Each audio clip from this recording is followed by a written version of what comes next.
All right, it looks like we are live. And hello, everyone. Hope everyone has a safe and happy Christmas Eve, as well as a good Merry Christmas tomorrow. I am joined with Stum and Mark here, as That's right. we were requested to do a commentary for Gremlins, thanks to a nice guy out there named Predminator. And thank you so much for that. And again, hope everyone's doing well. Great to talk with Mark once again. And feels like it's been a while, so hope you're doing well, Mark. Yeah, I am. It's been pretty busy. You know how the holiday season is, can get kind of hectic, but I carved out some time to be here, especially for our good buddy Predminator. Thanks for the request. This should be a fun one. I like Gremlins. Haven't seen it in a while, so yeah. What about you? You a big fan or?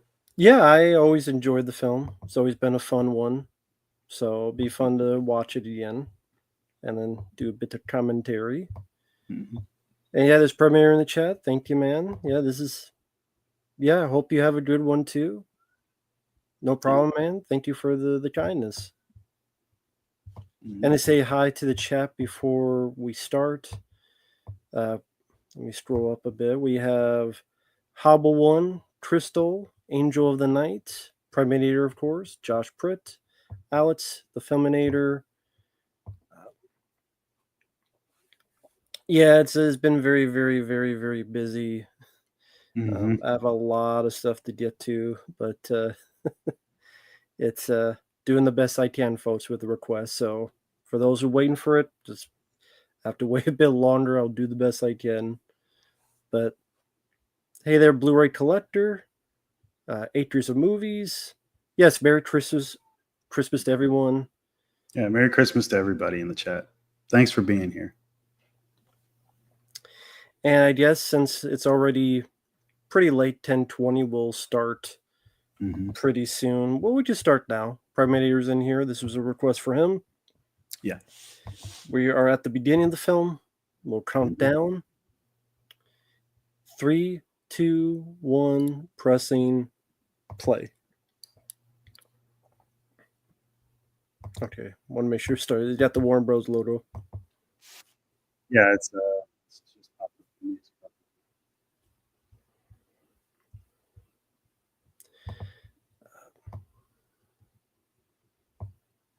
Now here we have the Chinatown district, just Mhm. for syncing. That's cool, Lucas. Happy birthday. Merry Christmas to you. Fucking birthday. Well, I mean, I guess it's someone's birthday. Yeah, probably is.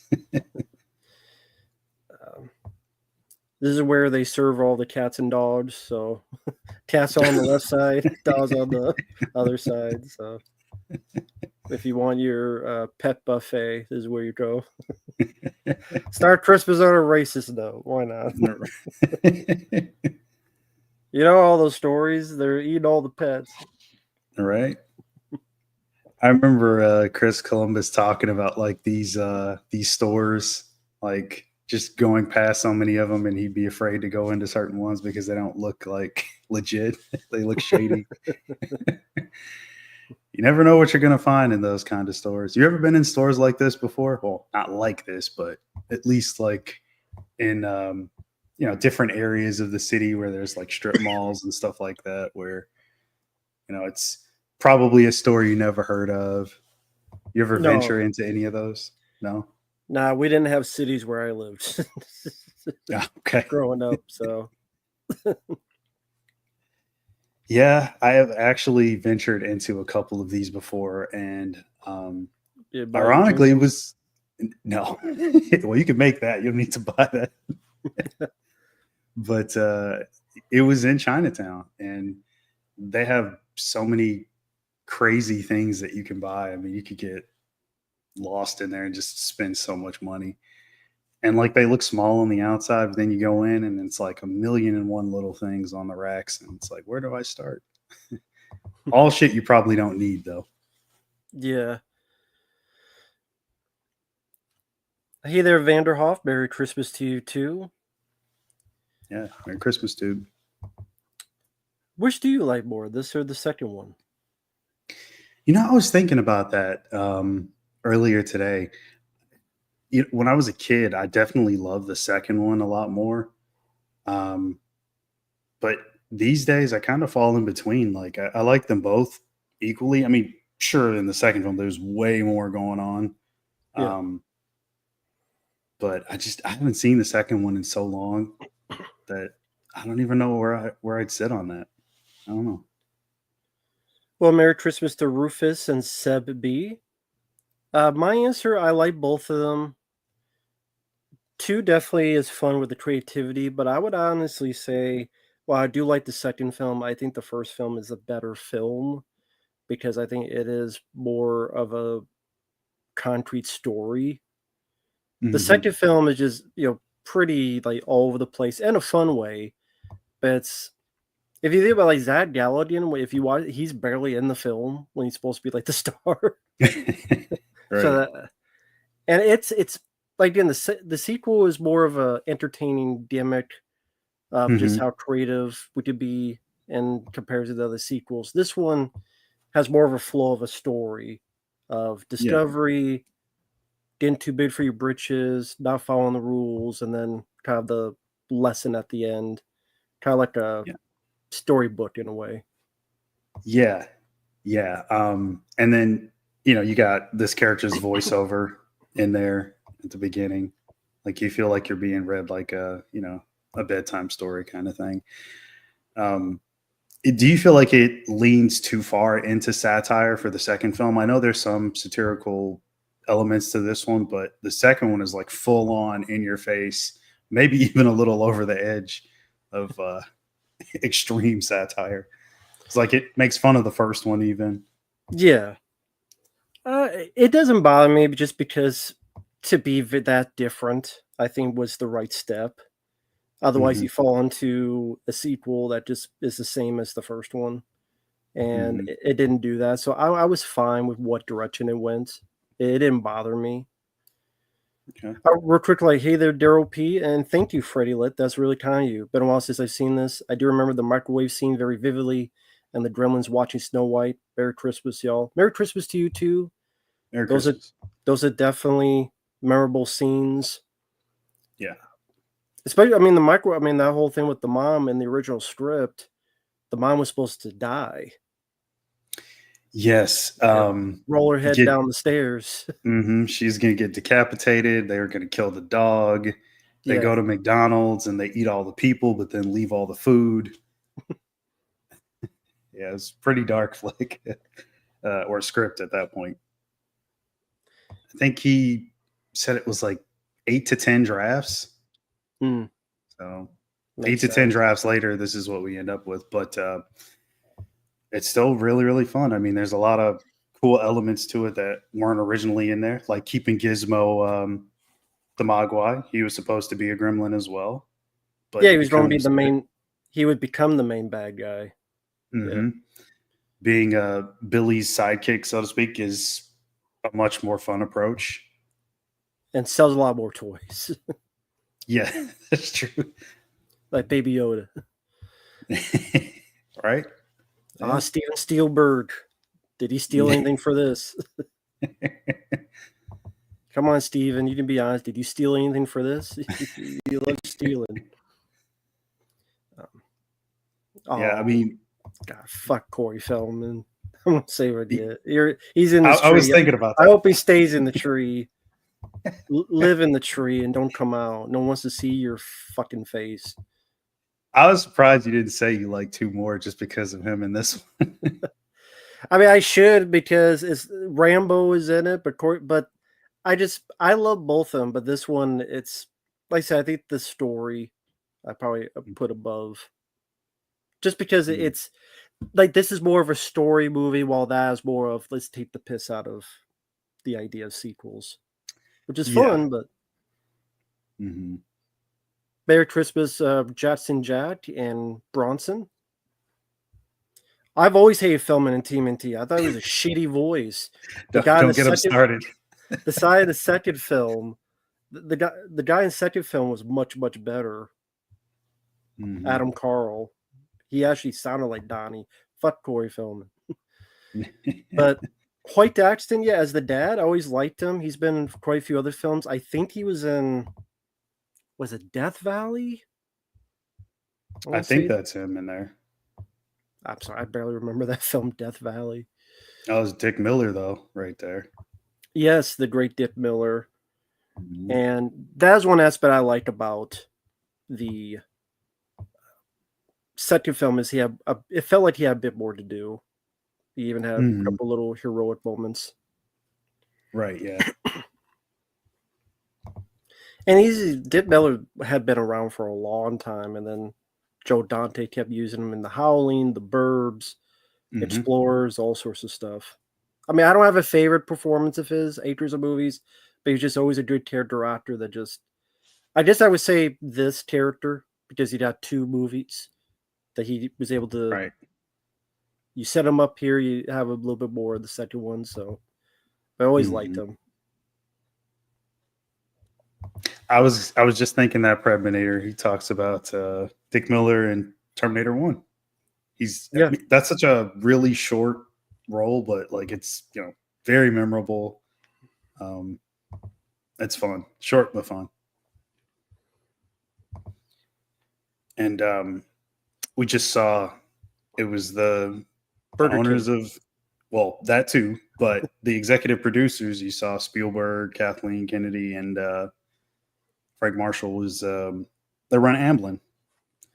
And I remember Spielberg says like he got that script. It was like a stack of like 20 scripts, and this was in the early days of Amblin still. And one of the main reasons that like he read the Gremlin script was the writer's name, which was Chris Columbus. He's like, I don't often see that name. Is that real? So he's like, maybe I'll read this one.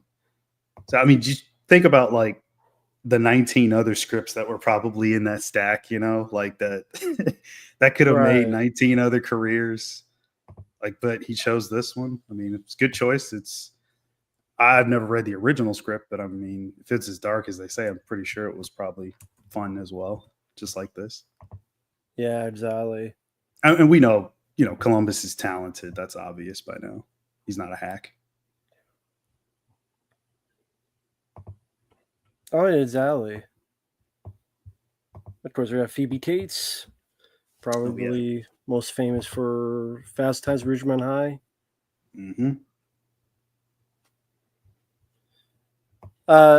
Angel of the Night, I didn't see any message on Facebook. Sorry.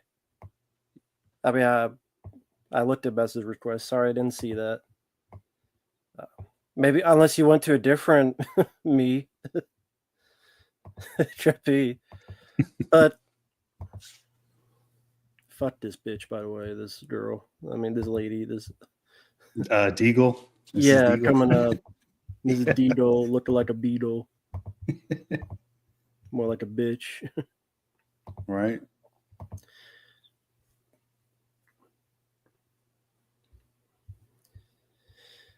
Oh, thank you, Freddie Lit. You'll never going to see PG movies like this made now.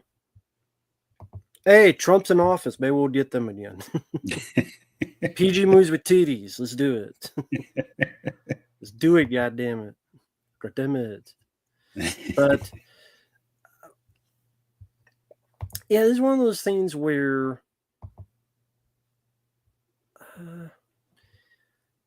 this was a good year this came out. I mean, you had Beverly Hills Cop. You had Ghostbusters. You had Indiana Jones and the Temple of Doom. And then this movie.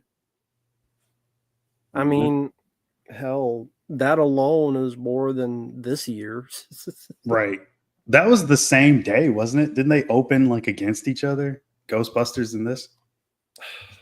That might have been, yeah. Because like I think Beverly Hills Cop was later. If I'm not mistaken, they started shooting this in 83. I think mid 83, and it took forever to finish like all the, you know, post-production stuff. And then it comes out summer of 84, right alongside Ghostbusters. Yeah, you're right. The same week. Ghostbusters and Gremlins. Yeah, you're right. And then I think it's God, what's that guy's name? I think he's a cop in this as well. Is it Jonathan Banks? Is that his name? Oh yeah, he was in Yeah, Beverly Hills Cop. right. So I would imagine he would have, yeah, because I was 83, because they shot, I think, Beverly Hills Cop in 84. And then it came out in 84, but this obviously shot in 83, but still was a good year for him. Two really good movies in the theater.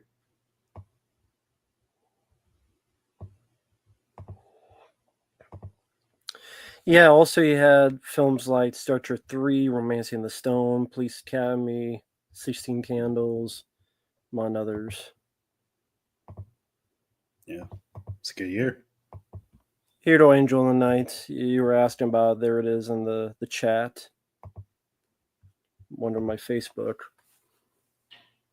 Now this guy, I think that's Chuck Jones, the guy by the bar who did a lot of the Looney Tune stuff. Right, yeah. Because that was the point of why, like, he's an artist, he's showing to another artist, or a cartoonist, that is. So I think that was Chuck Jones. Because Joe Dante was a big fan of that, even though he went on and made that shitty Looney Tunes movie back in action. Now, maybe they mentioned this in the commentary, and I'm not even sure. Was that drawing from Columbus? Because, like, I know, like, before obviously he became a writer, director, and all that, he intended to be like a comic book illustrator, and he could draw really, really well. He actually did the original sketches for the Gremlins, that I think Chris Wallace worked on. Like, that was like his template for designing them. Of course, not all the single little pieces of detail that Chris would later put on, but I wonder if he had actually drawn that. Just those little tiny tidbits, like those little fun Easter egg things, are all throughout the movie. I know you have a cameo from Spielberg later, as well as Jerry Goldsmith. And then we saw the Indiana Jones font thing at the beginning, briefly. Yeah. And yes, Judge Reinhold, also Beverly Hills Cop alumni. And Fast Times at Ridgemont High. That's right. right. We got Yeah. Phoebe Cates. Yeah. And of course, most of his stuff got cut out. He was in the bank vault Mhm. in the deleted scenes. So it's always weird watching this. It's like, I always think of like a bigger name, I guess, that he was. Then it's like he's barely in this.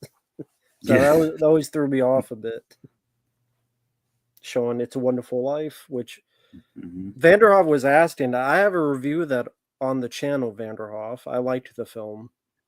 It's a Wonderful Life. I like it. Yeah, it's been a long time since I've seen that. Of course, another one of his dad's like not working inventions. Now, I don't know if this is true, but I've heard Zach Galligan is a dick at conventions. Yes, that's what I've heard. Okay, so it wasn't just me hearing it. Yeah, I haven't actually met him yet, but I've heard that before as well. Like multiple people have that experience, or? So I know, I think it's Phantasm Matt said like he wasn't very nice to him at a convention. He was having him sign, I think it was like a vinyl for Waxwork or something like that. Yeah. And yeah, he was very short, not necessarily dismissive, but just it wasn't the experience he had hoped for. Which, you know, it's always a roll of the dice, man. You never know what the hell you're going to get with some of these guys. I mean, I don't know if he's, again, I'm not sure if he's like that all the time. Maybe he could have had a bad day. Who knows? I don't know. Well, first off, hi there, Nippy. Our Christmas Eve is going well. Hope yours is too. Hi there, JoJo and Jackson Jack and Josh Pritt. Hope everyone has a good Christmas. And yeah, about, obviously, I've never met Zach Galligan, but yeah, if you're, come on, like, it's not like he's known for much. It's either Gremlins or Waxwork. It's not like people coming up to me, hey, love you, Hatchet 3. or some shit. So He's in come Warlock on. too. Like, don't be a dick. Like, come on. Like, you're getting paid for people to sign your fucking name. That's like the easiest job in the world. You sit on your ass and you write a piece. You write something. That's it. It's not that fucking hard. Mm-hmm. Like, and if then don't be there. If that's the case. That's what I don't get about these celebrities. Like, you're paid to sit on your ass and write chicken scratches called your name on a piece of paper, and you can't like be a decent enough person. I would love that. I love to sit on and just like get paid just writing my name and shit. I bet you would too. Like, for Oh fuck's yeah. sake. If the other person being a dick, okay, like that's fair game. But come on. And again, it's not like you're fucking Tom Cruise or something, Zach Galligan. I mean, I've heard William Ragsdale's a good guy.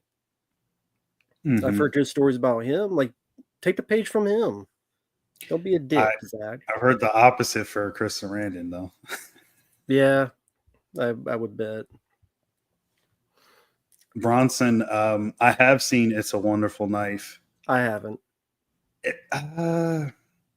I liked the premise of it. I liked the first half. It was kind of fun in a somewhat schlocky way. It kind of fell apart for me. I just didn't care for the ending and the way it ended up going. Something about it just didn't work all the way for me. But it was very reminiscent of a bunch of other slasher flicks that have already come out, like Scream, which was probably done on purpose.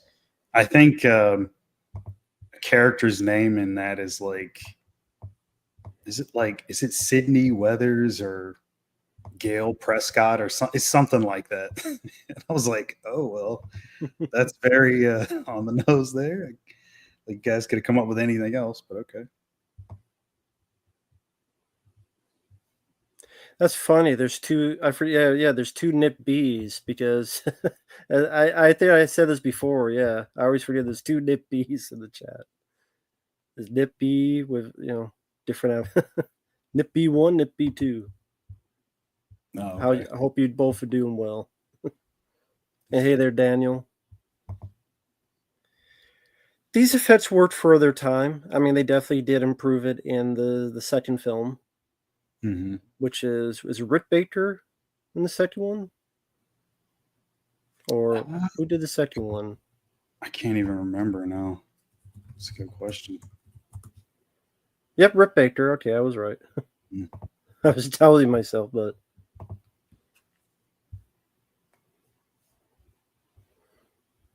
yeah, because I think at the time, Chris Wallace was like the leading guy on like animatronics and makeup stuff. Him and his team were like those were the guys you wanted.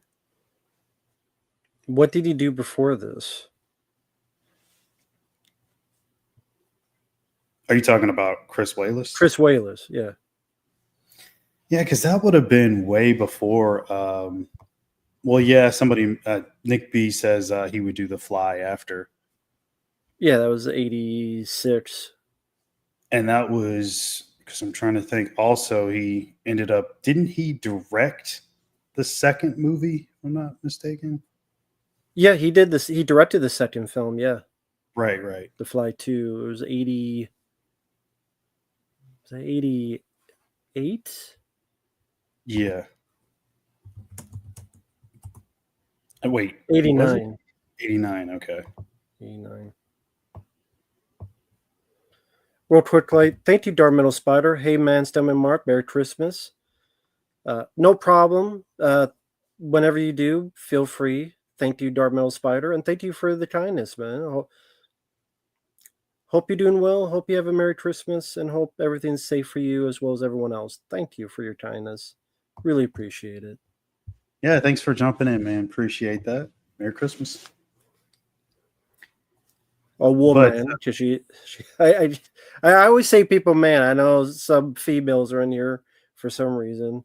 I don't know why they're watching us, but I always say, hey, man, how's it going, man? Woman. But yeah, it would have been some stuff on ET, Humanoids from the Deep, Piranha, of course, which would, Yeah. explain the Joe Dante connection. Do you like Piranha? Because I could never get into it. I mean, it's okay. It's definitely not one of my favorite Corman flicks, but yeah, it's okay. I don't really watch it. I mean, I think I only have it on that Corman DVD when they were doing like that series of Corman releases. But yeah, I don't know if I'd ever upgrade it or anything. It's okay.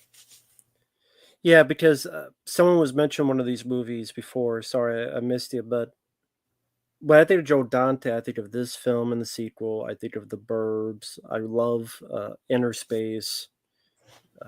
Burbs is my favorite Joe Dante. Mine as well. But that's why I think of Joe Dante. Mm-hmm. Like Piranha, I'm not big on. And I guess I'll admit it. I don't like The Howling. I like the effects. Okay. I like the effects. Rob Bottin's effects. I'm just not into the story of the retreat and they're out kumbaya and getting naked, being werewolves or what the fuck's going on. You know what? But you like at least some of the sequels, right? Howling 2 is my favorite. Okay. Howling 2 is my favorite. It's Red Brown yelling and shooting things. You know what is if the Howling was what's her name from Cujo, Dee Wallace. Mm-hmm. If it was her and like a cop like Robert Forster going after the serial killer Robert Picardo and he's the werewolf and it's just about that, like an 80s movie about a cop and a witness going after a werewolf in the city in the 80s, I would actually, and then with Joe Dante's humor, I would actually like that much more than the whole retreat theme, whatever they were doing with that. Mm-hmm. That's the direction I would have preferred. And then the ending, she looks like a poodle, a fucked up poodle, or whatever. So, not a poodle, but whatever the fuck she looked like. It looked goofy as shit. But, right. But that's just me. Okay. So. Yeah, I mean, people can't get mad at me. Uncle Bill, he hates Michael Mann. Get mad at him. He's not here. I can talk shit. But Uncle Bill, what the fuck, buddy? Michael Mann's bad. What the fuck? Yeah, I mean, there's so many other directors to shit on, and he picks him. Like the one who did Long Legs and Megan. Those two directors. Oh, Megan. He not here, so he can't defend himself. But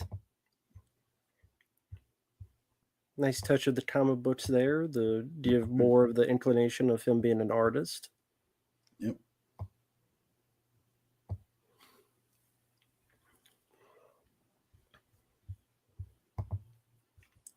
Gizmo got hemorrhoids and they're shooting now.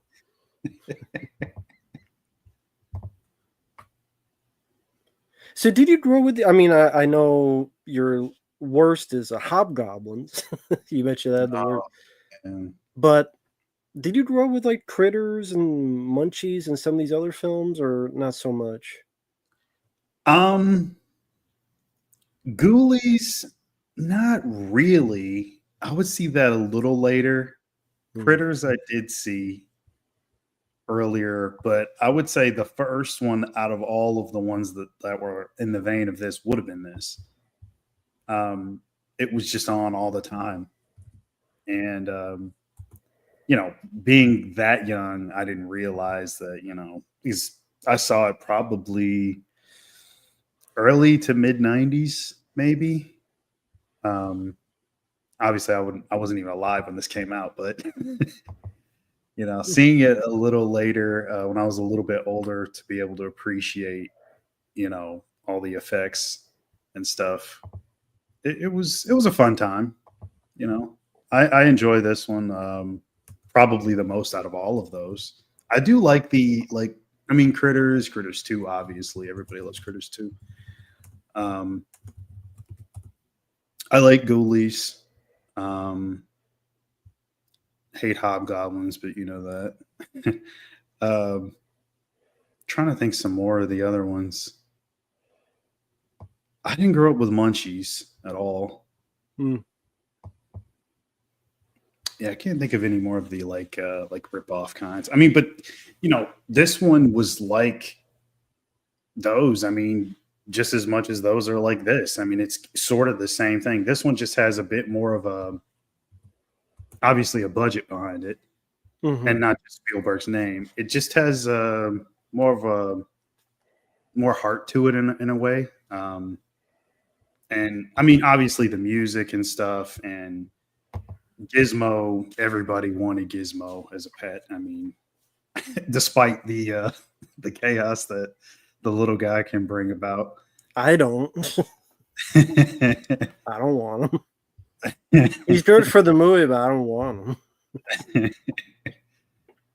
Even though, like, the look of him and all that, you just I have to worry about the fucking him in the daytime and hiding him and shit. And he runs around, but make sure I have all the windows closed and all that stuff so he don't fucking die. Even without the killing, murdering fucking things, he still seem like a pain in the ass to take care of. You can't take him anywhere. That's true. In the daytime. Yeah, when you're a kid, I mean, you don't think about all the responsibilities. That's the fun. I know. I'm talking about now. Oh yeah, now, yeah, no, definitely.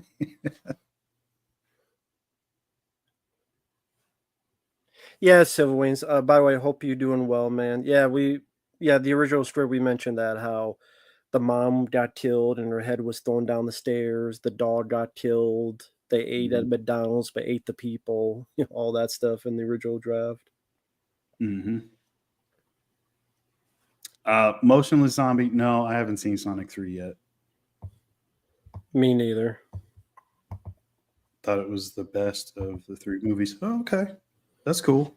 Yeah, I haven't seen it yet. I probably will at some point, just not yet. But yeah, I like a lot of those movies. I like the Critters films. I like Ghoulies 2 and 3. I like these two. Munchies. This nostalgia for it is not a good movie, but there is a heavy nostalgia for it, I will say. Hobgoblins is awful. I will agree with that. Awful, yeah. But it's not as bad as I've seen worse than Hobgoblins. Called Feeders and Feeders 2. No, man. You should watch those movies. No, I've seen clips online. I'm good. Well, I've seen the whole movie. Merry Christmas, Goblins. And Lucas, hey, I hope you're doing well. Yeah, all these gadgets, like, is there a good gadget this guy made? Is there one gadget? No. Yeah, they were all trash. I mean, it just like, was he successful in any endeavor? Like, how did he make money? None of his stuff worked. That's true. How does he make? How did he make money? I don't know. He's money laundering. Maybe that's what it is. I think. Wait a minute. He's a money launderer. Because he says he has all these inventions, but then it's like a Ponzi scheme. He takes all the money, he puts it in all these other things, thinking you're going to get this product, and then, something came up, and it's all Ponzi scheme. That's the truth. That's why he's not in the second film. He's in jail in the second film. He's right. They caught him in the second film. He's in jail for the Ponzi schemes. That's what you call a snake oil salesman, folks. That he ran away to Portugal or something. Oh, Mark, there's a black guy. He don't die. Yeah. He lasted longer than he should have.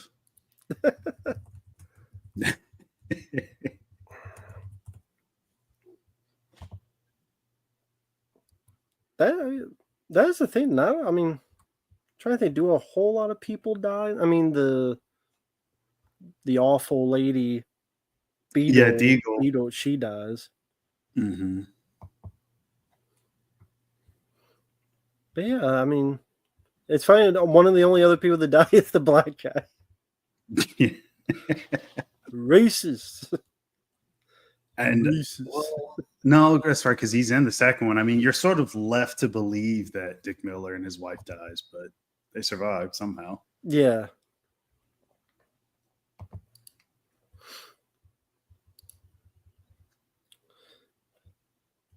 What's funny is this guy, Glenn Turman. I saw him in a movie a few years ago. If anyone remembers that movie, 80 for Brady, where it's like the old ladies, like Sally Field and Lily Tomlin, wanting to meet Tom Brady. And I'm watching, because it was a request. That's why I watched it. And it's like, wait, I recognize this guy who's like kind of a possible boyfriend. And it's like, it's the science teacher in this movie. His name is Glenn Turman. I mean, it's that guy. Okay. He's still working. Yeah, I mean, I was surprised to see him even later on. Well, this is almost like 13 years ago now. He's in Super 8, if you remember him in Super 8. Oh, okay. And John dies at the end. He pops up in that as well. Oh, okay.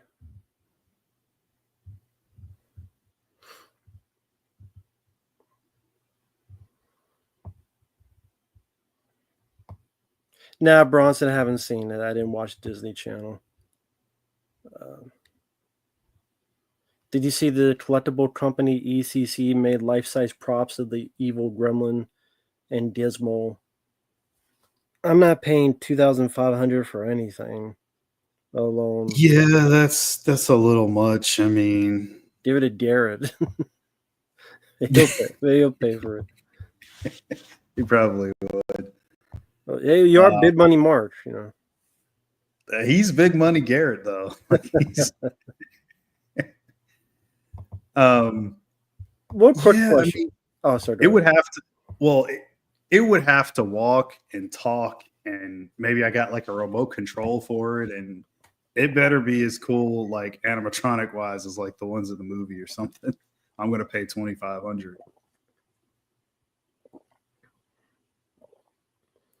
Were you annoyed by carolers and wanted them to shut the fuck up? Where I lived, we never got carolers. Oh, yeah. Thankfully, we never did either, because I probably would say, no, I wouldn't. I would think it. Shut the fuck up. Hey, Salty Dagger. It's such a weird thing to do. Like, I'm just, all right, the group of us are going to like walk around a neighborhood and we're going to stop randomly in front of someone's house and start singing. What if I don't want you to sing? In my Stop singing. Like, this is my property. My shotgun's going to sing. You'll get the fuck off. Can you imagine maybe that's I mean, and I know in movies sometimes, but in reality, like maybe like carolers went to the wrong house and then it's like, hey, it's like, you want to sing to the Lord? You want to meet them? Right. Keep talking. Hey there, Sean and RK Pilot. Merry Christmas. And hey there, Dens. Merry Christmas to you.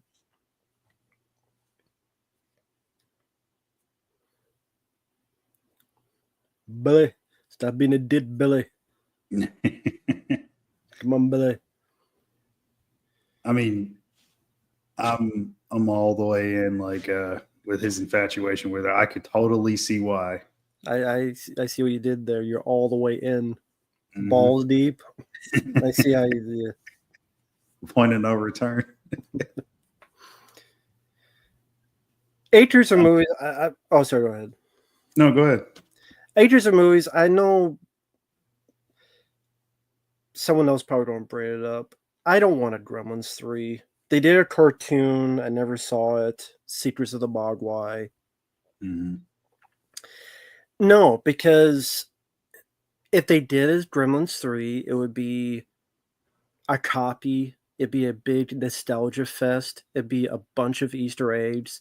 There'd be a lot of CGI incorporated into it. There may be some practical, but there'd be some CG additions, or we're going to hone this on this with a little addition of CG. And It's like it's almost too.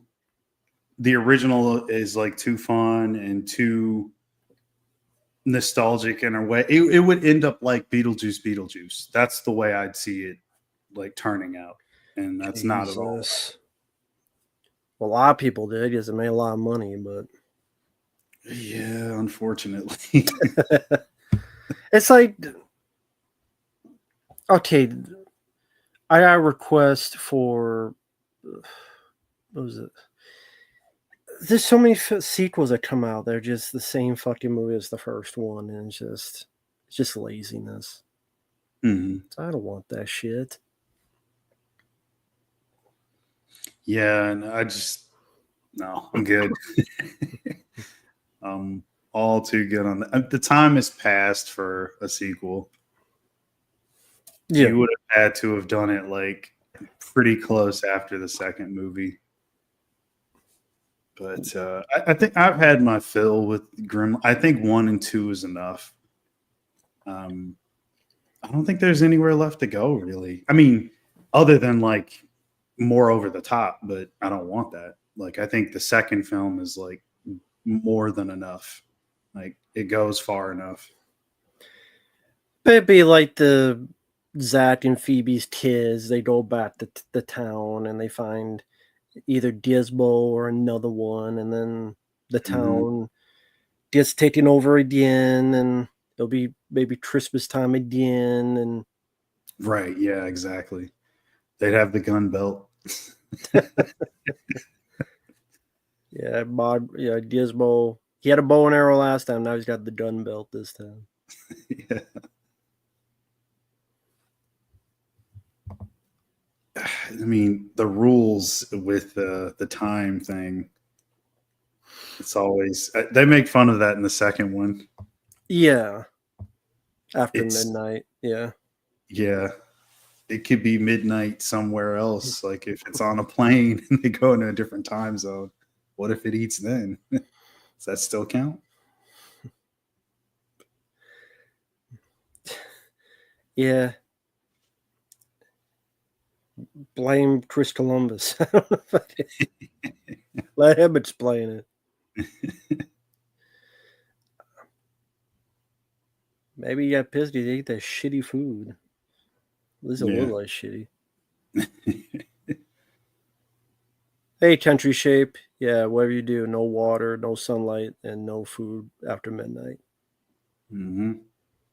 And funny enough, there's Kevin McCarthy, who Joe Dante would work with in Inner Space Mm-hmm.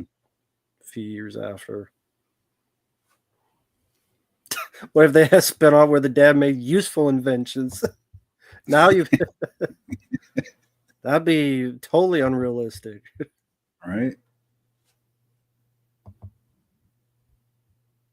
Oh, and we didn't mention Howie Mandel doing the Gizmo voice. Oh yeah. Yeah. Yeah. I mean, these look like the fucking egg sacs from Aliens. Yeah. That's what they kind of remind me of. Of course, that wasn't out yet at the time, but still. Well, Alien. I mean, you got the eggs in Alien as well, so That's true.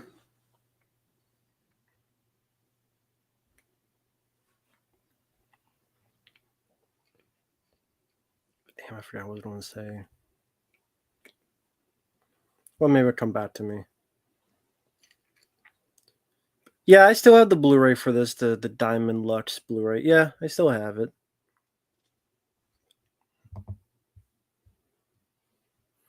Yeah, I always forget Howie Mandel had a hand in the voice work in this. Mm-hmm. Oh, here's your guy, Corey. Hey, my guy. Corey Haim's my guy, not this little turd in the wind. Fuck Corey Feldman. Sticky stuff in his hands. Mine was stiffed in his pants. Little turd. Ted White was right about him. Fuck Corey Feldman. That's right. He said he didn't like him. I can see why. The features, I mean, it's been a while since I've seen it for Gremlins 1. I'm surprised they haven't done like a fuller documentary on the two movies, to be fair. Mm-hmm. I mean, you have the commentaries, which are all right, but Mm-hmm. like I say, it's been a while since I've seen them, so I can't comment. I mean, Yeah, I would mine say, are like. yeah, go ahead. I was going to say mine doesn't even have anything on it. Oh, there's a Spielberg. Yeah. Spielberg on the little thing, the little cart. And then you got the time machine right there over the right shoulder of the father in the background. Mm-hmm. And in the next scene, they're looking for like the time machine to see where it went, which was cool. Yeah, right there is gone. Yeah.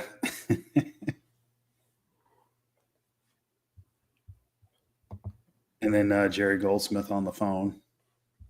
So there's a lot going on. Shot. Miss Jerry Goldsmith. Always loved Jerry Goldsmith. He did the music, of course, for this, the first three Rambo films.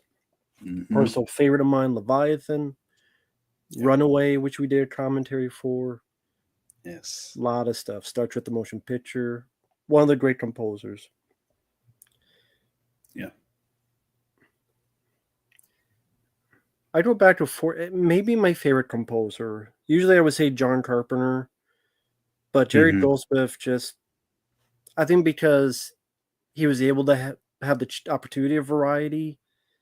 That's close, but both are great. Yeah, I mean, he's definitely in my top 5. I mean, just what an incredible body of work. Exactly. I'm sure people are like, what the fuck is that? That's called a projector, folks. People may not know what the hell that is. Sometimes they would have these things to spool film out onto the screen, and you'd have to watch it in class. Then I went to VHS, and now I don't know how they do it today on their fucking phones. I don't know. It's like log onto your phone, all you 10-year-olds with your phones. Yeah.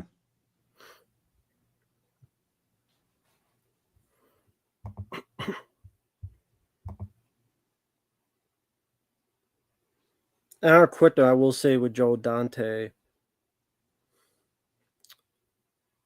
My favorite and yours is The Burbs. What's your least favorite?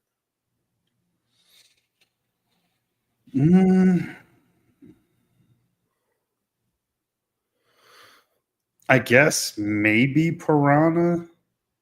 I guess. Let me think about that a little bit more, though.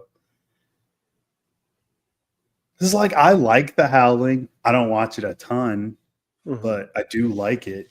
I will throw it on every now and again. You've been a Looney Tunes back in action fan? Really? I didn't think about that.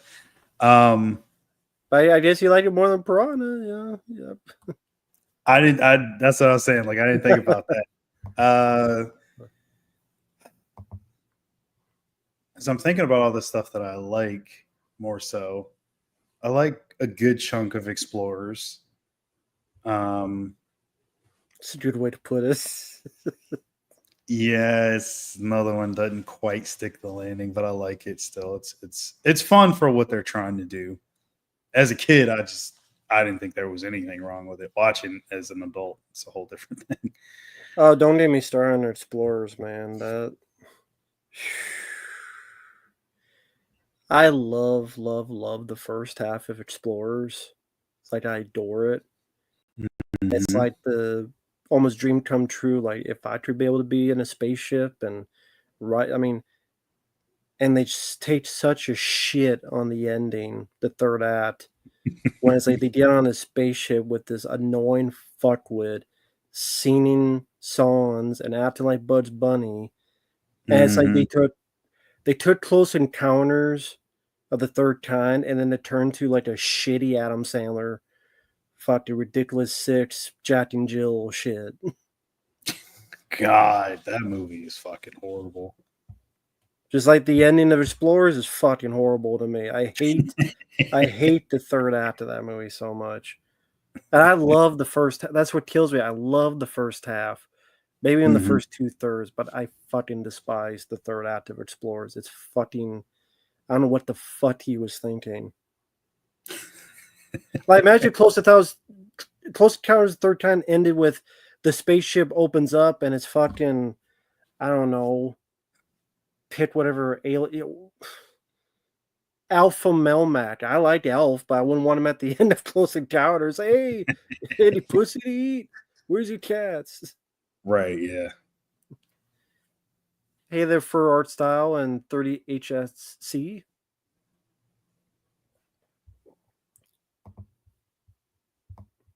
Yeah, the ship opens up and those fucking Andy Kaufman and them from that robot movie they did. Whatever the hell that movie is. Oh, the black guy's gonna die now. Yeah, This is time to die, Mark. What do you that's think right. about that? They deserved it. You don't cancel this movie now?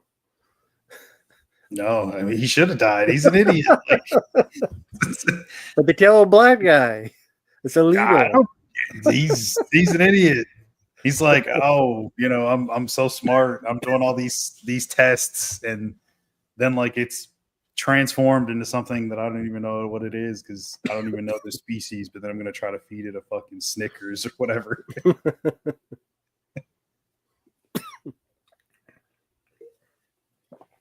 Jesus. Yeah, I like the look of the Gremlins. I think they, for what they could in 1984, they did as well as they could. Mm-hmm. Got right in the ass. I was about to say that. Right in the ass. He did Oh, that what a on way purpose, to go! too. Yeah.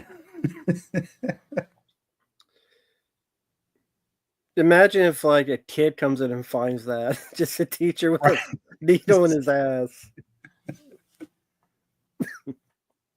Well, I guess I don't have to worry about the test next week.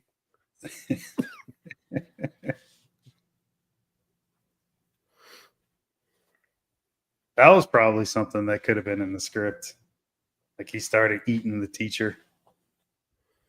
Well, I'm sure in the original script, yeah. I Mm-hmm. would assume so, yeah.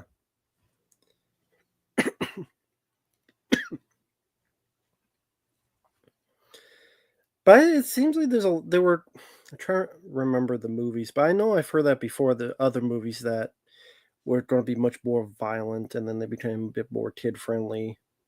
Maybe Critters was one that I heard that the original script was much darker. Mm-hmm.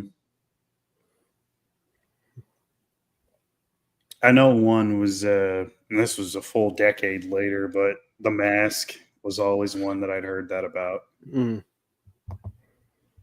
because that's the way the comic is. The comic is pretty dark. right.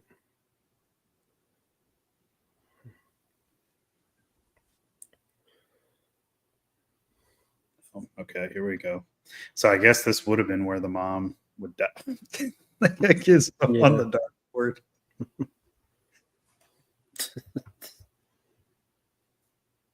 Of course, there's always the question of why don't they just kill Gizmo? Yep. Was that? I don't know if that was Joe Dante. I think somebody mentioned that at some point, Oh, but really? yeah, but they thought it was like it was wrong. Like they couldn't because Well, the audience I'm not Gizmo. saying to do it. I'm just saying in movie logic, like why won't they just kill Gizmo? Like why do the Gremlins just not kill him there? I'm just talking about movie logic wise. Yeah, no, I mean I agree, but I think that in the second one, that was an idea that was floated around that like they were going to do that because he's just it's too much, like Mm, all that for this little guy to stick around. Look at how much chaos can be caused, although it's not always his fault. What, Billy was going to kill him or something? That's the thing. I just remember somebody saying that. I don't know if it was Joe Dante or who. I just remember somebody saying that as far as like the production goes for the second one, like that was an idea. But you know, they were like, no way, just because of the audience. They would not respond well to that. No, I'm just thinking of that picture from like Vietnam with the guy with the gun, but that was just Billy aiming it at a blindfolded Gizmo. Like Gizmo's blindfolded, and then Billy just like this. Don't aim like this. Blindfold Gizmo. Someone needs to make that drawing now. Yeah, Predminator. I think so too, man. Like the audience would have died. Like if that happened, is obviously he became like the star almost. Yeah, of course. No idea why they didn't kill him like in the franchise. I get that. I just again, they never really explain in the movie why they don't just kill the drums. Just don't kill Gizmo because they have plenty of opportunities to do so, even in the second one. Mm-hmm. Yeah. I guess it's the James Bond thing. No, Mr. Bond, I want you to die. But then it's like have this laser that moves this fast. Do you have just enough time to escape? We can't It's also tell him. funny too, because like it seems like they have a lot of fun just torturing him. Yeah. Almost like they don't want to. They're like, well, let's just keep fucking with them. Yeah, I guess that would be the logic. He's too much of a pussy. We'll keep mess with him.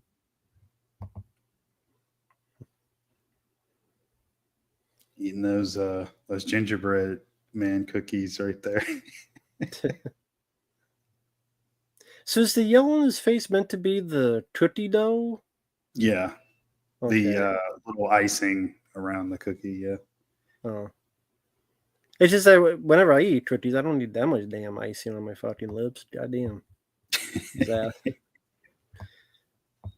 I'm glad they didn't kill the mom off. She's like the most badass character in the movie. She kills like 3 or 4 of them by herself.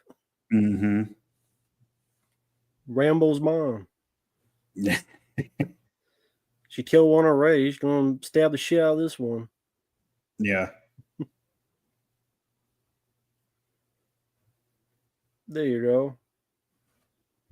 She was a Navy SEAL before this. She G.I. Jane's mom. She just watched Halloween 2, so she knows what to do with that kitchen knife. Here's number 3. See, oh, there you go. Let the mom kill them all. There you go. That'd be a movie. Yeah. Mom's a vigilante. That kills them all. That's a great little effect there. Very simple, but looks great. Yeah, exploding in the microwave. Definitely a memorable moment. Yeah. I would say this whole scene is probably one that people remember a lot. Yeah, it's funny. Like she's killing so many, but you remember like the very end. Gizmo was like he kills Stripe at the end, and I remember Zach had a problem with that. He's like, "Hey, there's a scene where like I kill him and I save the day." And Joe Dante told him like, "Well, you know, it's called Gremlins." You know, not Billy saves the town.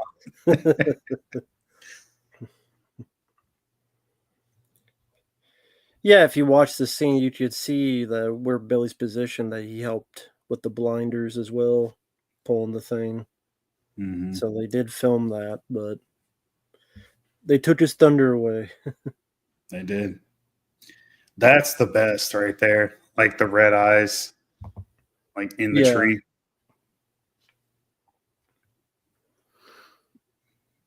I swear you could.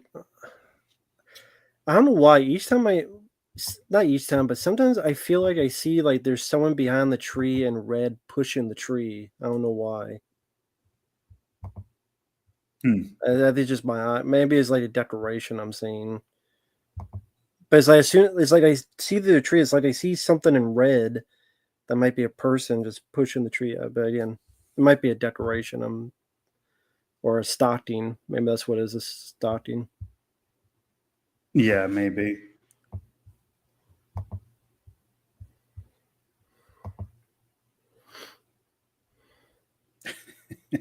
The stripe.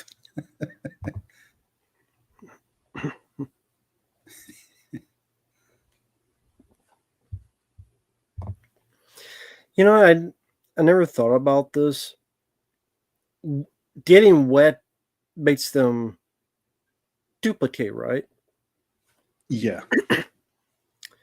Isn't he running in the snow right now? And snow is wet. That's true, but did they ever even decide if they were warm-blooded creatures or cold-blooded? But I mean, he's walking on the snow and it's wet, and there are movies where literally just one drop turns Gizmo into freaking out. So, That's true. and like his feet is touching the wet snow that's watery. It's like it's not Unless like that. it's like 0-degree temperature, although you don't see their breath coming out when they breathe, so I guess it's not that cold. Which I know is a thing they talked about, like, hey, our breath is not going to show up like in the movie, but Dante's like, well, hopefully people are not paying attention to that. But yeah, I just mentioned that because it's obviously there's snow outside everywhere, and all the snow is wet, and they're running. The Gremlins are running through it, so you Right. think that wet is water, so they'd be duplicated. They should be. See, there's his footprints right there, so he's getting wet. Mm-hmm. That's what she said. I know.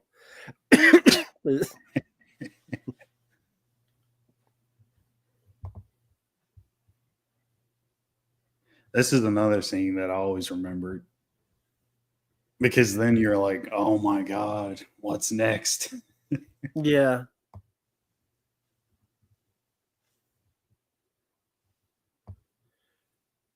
You saw somewhere said Gremlins is not considered Christmas film because it takes place Christmas Eve, not Christmas Day. That guy's a fucking idiot who said that. Don't listen to whatever the fuck that guy said. Whoever said that is a fucking moron. Well, yes, it's a Christmas movie. Technically, it is Christmas Day. At the end. Yeah, well, I didn't remember whoever said it is a fucking idiot. Hey, Alfa Romero, hope you're doing well. Most watched film of 2024. My 4-year-old is obsessed. Very cool. That's Nothing wrong cool, with man. that.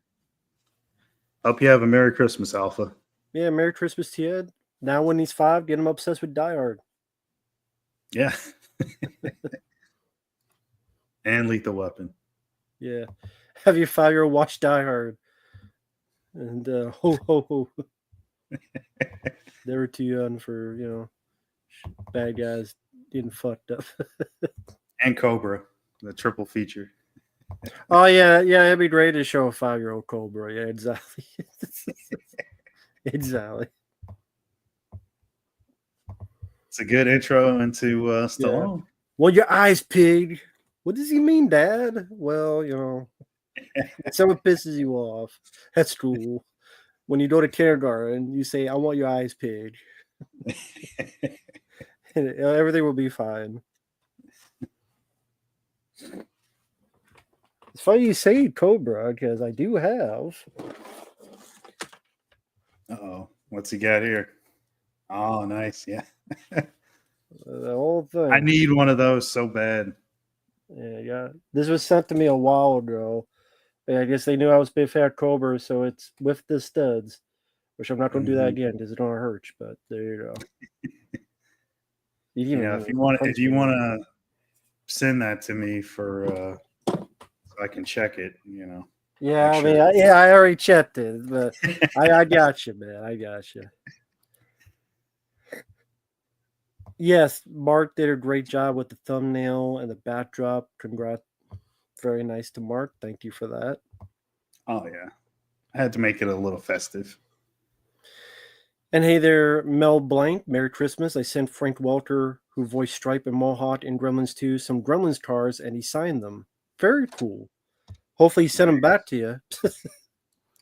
You said he sent them. Hopefully he sent them back and didn't keep them. Yeah, this knife could cut things. Like any other knife, you just gotta, it's sharp enough, you have to cut. And these are definitely sharp as fuck. If I press harder, it will go in you. They're sharp as fuck. He did send them back. That's good.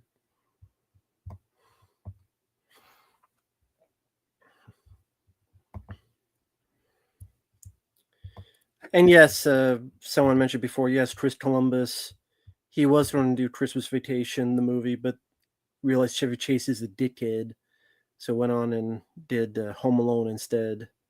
Kind of worked out for him for the better. Yeah, I think Spielberg had considered Tim Burton for this at first, but ultimately went with Joe Dante. Yeah. Which, it probably would have been a decent film as well, but I like Dante's approach. Well, now Tim would have cast Helena Bonham Carter as a gremlin and not do any makeup on her. Oh, God.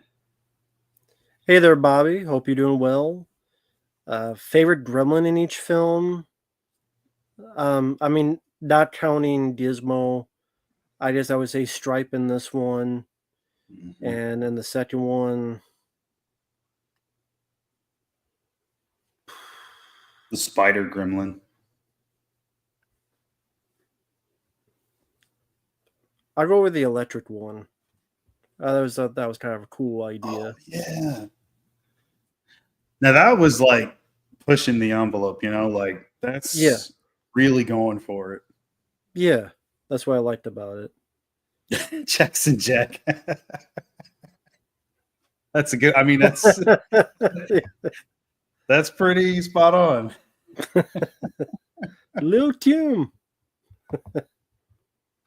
Yeah, I agree with what you said before. When I first saw this, I thought, oh, these guys are dead. And of course, again, they are in the sequel, but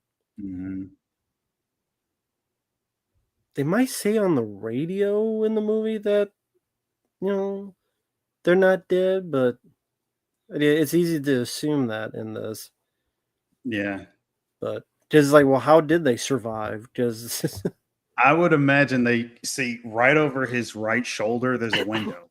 They could have jumped out at the last second, but they didn't show that. That's what I always figured that they could have done. But. Right.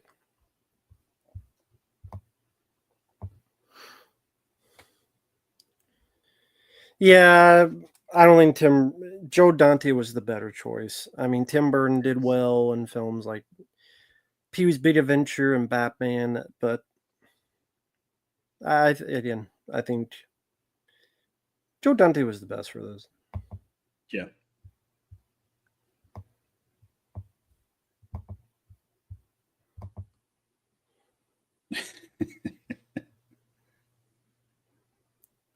All the little mischievous things they get into is just great.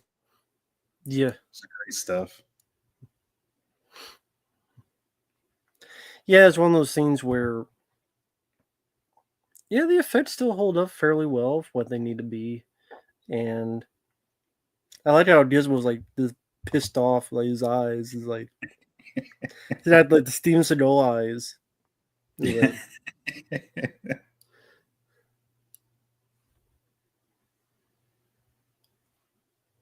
so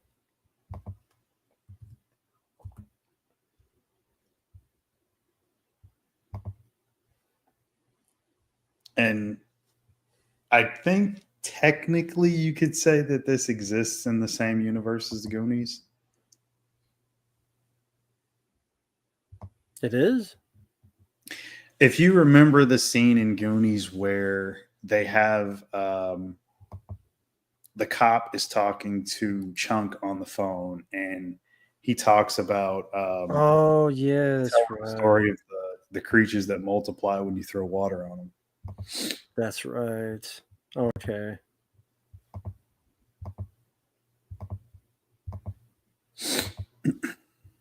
Gotcha.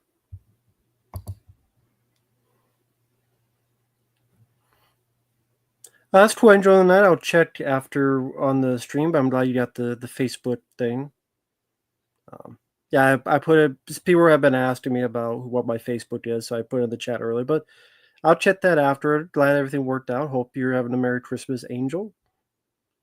And Joe Dante after this was going to direct Batman before too. Well, I mean, it worked out for the best then. Yeah, I think so too. Hey, Philip, Merry Christmas to you.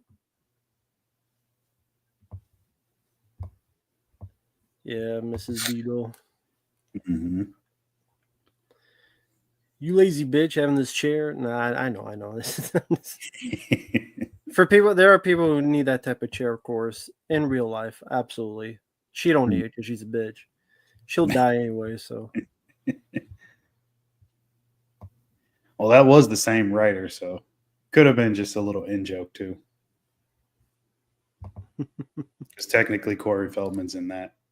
But then again, I guess you could have him play a different character in the same universe. Oh, yeah.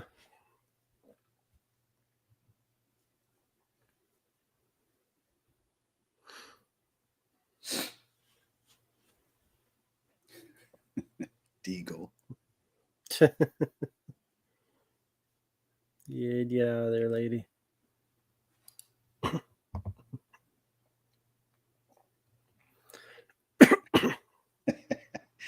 I love how he says the name over and over. Deagle.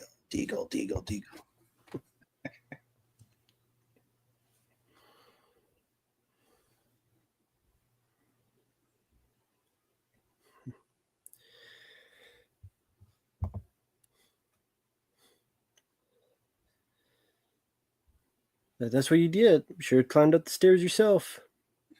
You lazy asshole. Shoot, get up. Or just live on the first floor. Yep, there you go. Fly, bitch, fly.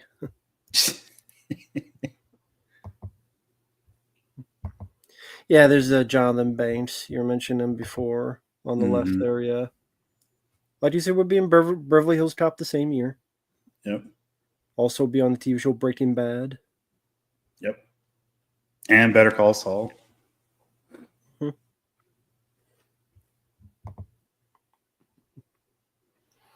I like how they just watched. Like, okay. So it's like real cops. Yeah. They just watch. They run away. So maybe the most realistic part of the movie.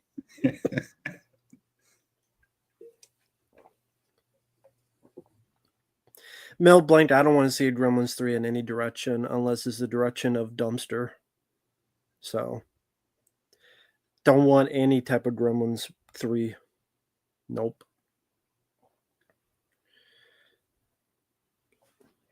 That should have electrocuted Corey Feldman. In the movie or real life? I'm sure you would have enjoyed both. Yeah. Well, I mean, I think isn't that the last time we see him? Yeah.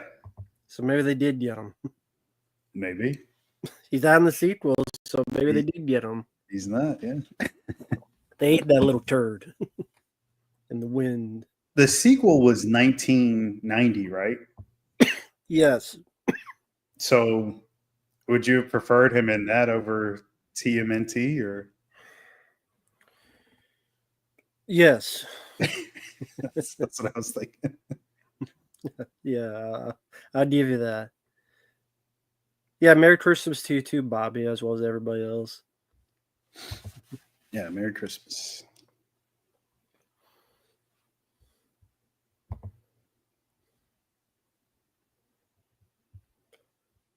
And yeah, it was.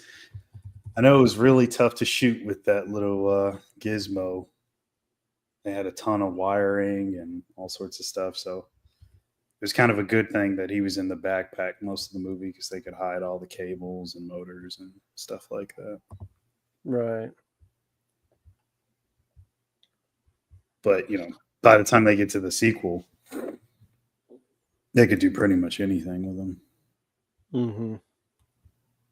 I think the guy on the radio was a real disc jockey, the Rockin' Ricky one. I think he was in real life like a real DJ guy, like real radio personality, not just an actor. Mm-hmm. I think his name is Don Steele. Mm-hmm. Try to sell him the smokeless ashtray. And the guy he's selling it to was one of the stars of The Thing from Another World from the 50s. That's right. That's right. I think the main star. Yeah. He's like, I think I got something that'll fix all your problems when it comes to smoking. It's like, or you could just stop smoking cigarettes. Like, that's another option.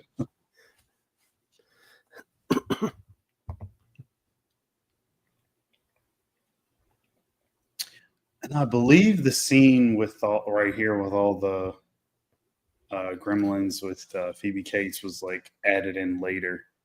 Mm. That was not originally in there. The entire scene, or? Yeah, I'm pretty sure. I just see it like they wanted to add a bit more like chaos with them. Well, also, I mean, if you're watching, you think, "Oh, this is going well. It looks like we got a thing." Maybe they were given a bit more money to pump up the production of the creatures, so I have like one big old scene where you see them up close. Yeah. I remember there's like a production photo like from behind the scenes where there's like Chris Wallace and his team. There's like just a ton of like gremlins on this table because they had made so many just in case. And I would imagine like they used the majority, if not all of them in this scene. But, of course they set a couple on fire and destroy some here and there. But they were not cheap to make. I think they were like $30,000 to $60,000 like per. So they spent quite a bit. I'm not sure what that would go for in like today's amount, but that's a lot of money.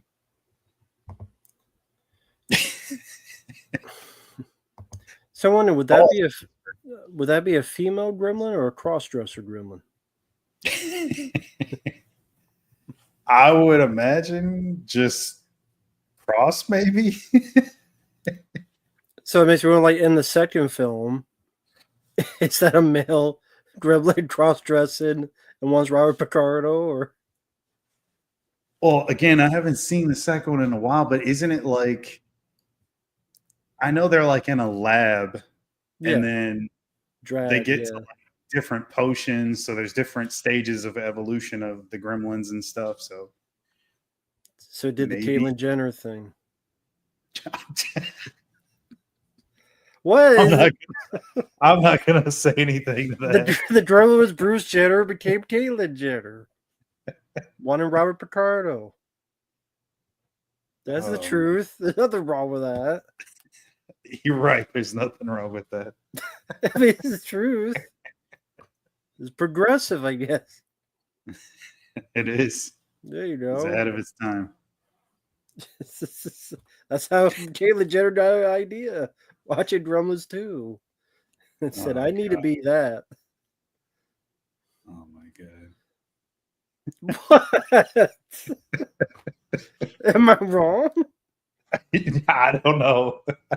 I have no idea. I'm not sure where he got the idea. Or she, whatever.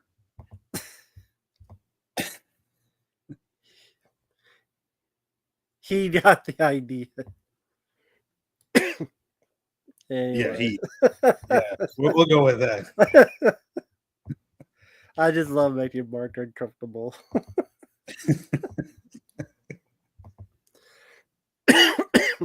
No, I mean it's It's all inclusive, progressive, and it's Yeah, head just of the like this time. robber. This robber could be male or female. Could be. Could be.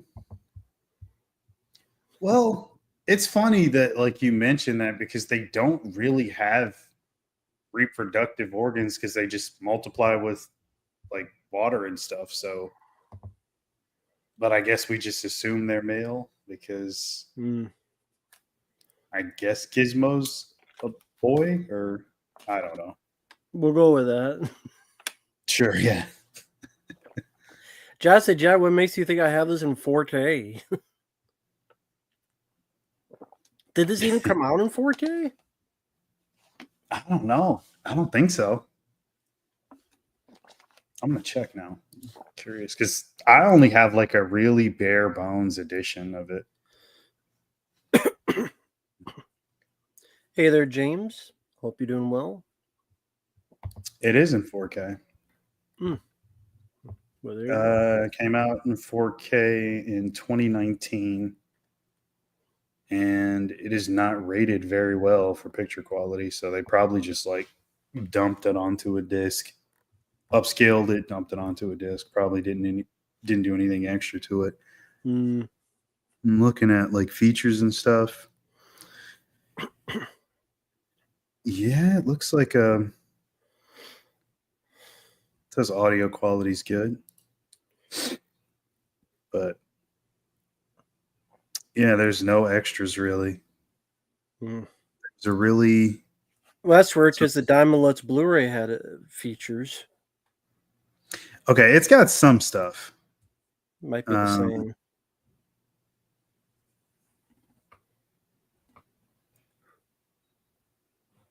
I would bet it was probably Warner Bros. That put it out.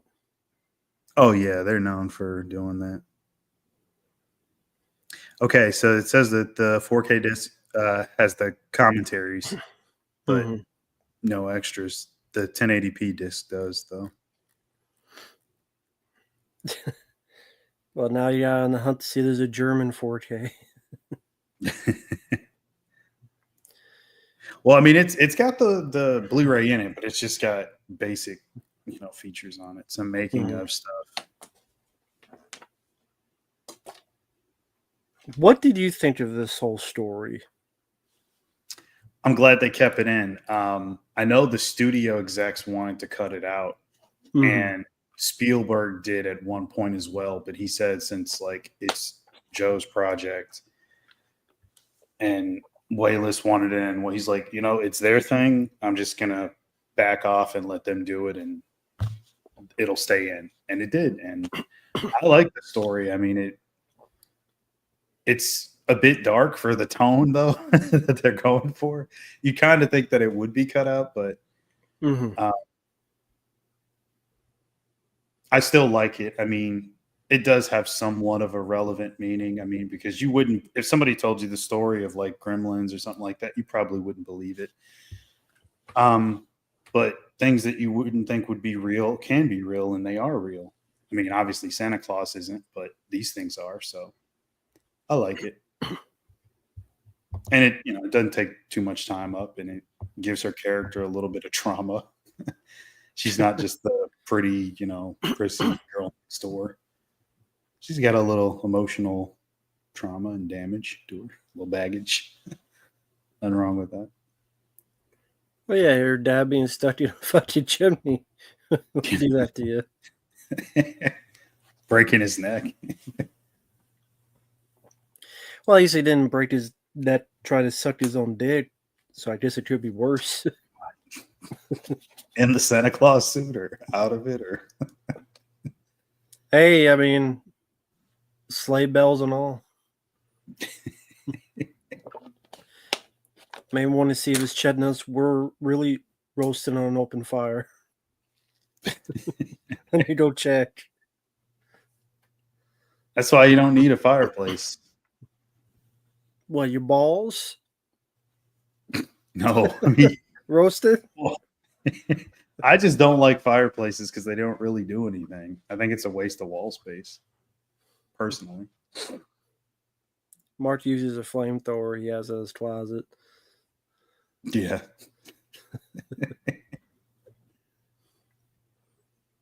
What, Jazzy Jack? You never saw Clerks? You ever saw the first Clerks movie? Yeah. It's a classic. Then we got in the movie theater scene. Mm-hmm. They're gonna be disappointed when they find out it's the Rachel Zegler Snow White. That'd be funny if it's like the edit where they start playing the Rachel, the new Snow White, and then they just blow up the theater because they want to die. That'll be a new edit. Like, oh, we don't see Snow White, and then she starts singing with those 7 dickheads, CGI dickheads, and then credits.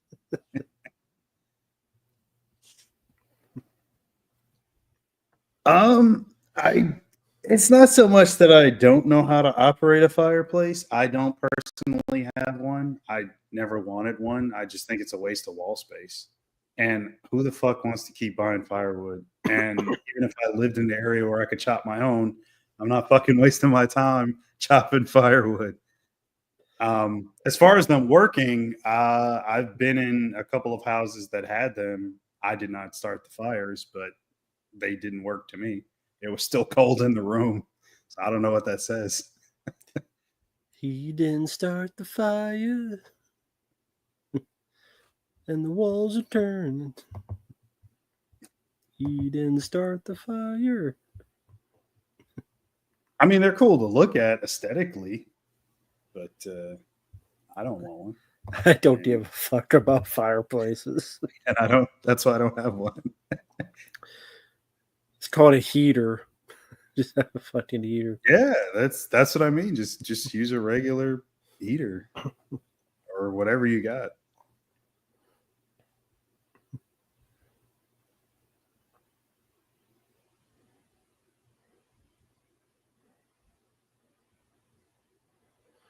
Mythbusters said fireplaces make the room house colder or don't change the temp at all. They're pointless. Because all the heat's going up the chimney or the outside. Well, there you go. Yeah, I mean, my aunt's house, she has one and it doesn't do shit. Like, we sit right next to it and it doesn't do anything. Uncle Bill hates Michael Mann movies and Mark hates fireplaces. I do hate crypto and the currency. Fuck crypto. The dog. Fuck the super dog. Dumb fucking trailer. He's crypto, the goof. Fuck the dog. Yeah, I saw that. Wasn't a fan. Really? Not you hate really. it. I didn't hate it. It just I hated it. I just wasn't in love with it. I mean, I guess it's what I expected from Gunn because like that's just how he is. Okay, real quick, what did you think of it? I mean, what did about this? But what did you think of the teaser, Superman?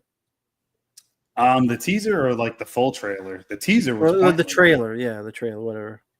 I don't know why there's like so many fucking characters in it. Yeah, but that's seems like something James Gunn would do. The look of it is totally him. I don't know, like I'm not sold on it. exactly. I didn't need any comedy at all in it. And I like comedy and stuff, but it was underwhelming, I'll say. And I would like if what was the divulge comedy in it? Well, I mean, more so the piece with the dog. It felt like that was more to like involve some sort of laughter or something and like get a reaction from the crowd. It seems more like of a scene like that, other than it really being significant to anything. He's saving Superman. Superman is saved by the dog. Gunn just does that. Like, that's why I had somewhat of an issue with his Suicide Squad movie. Mm.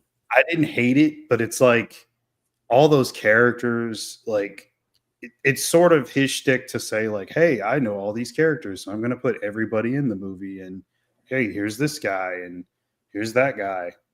And then, hey, I'm going to kill them off because they don't really mean anything. And I might as well, just so I can make something happen in a scene. So it kind of feels like it's a little bit of that. I could be completely wrong. I hope I am.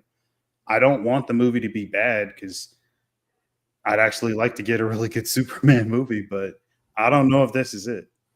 I don't know.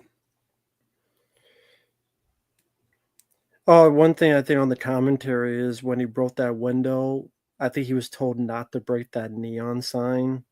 So the first thing he does is break the fucking sign. Because I think it's like that, that neon thing. I think it was on the comment, just like, don't break that, and then he fucking broke it, like purposely.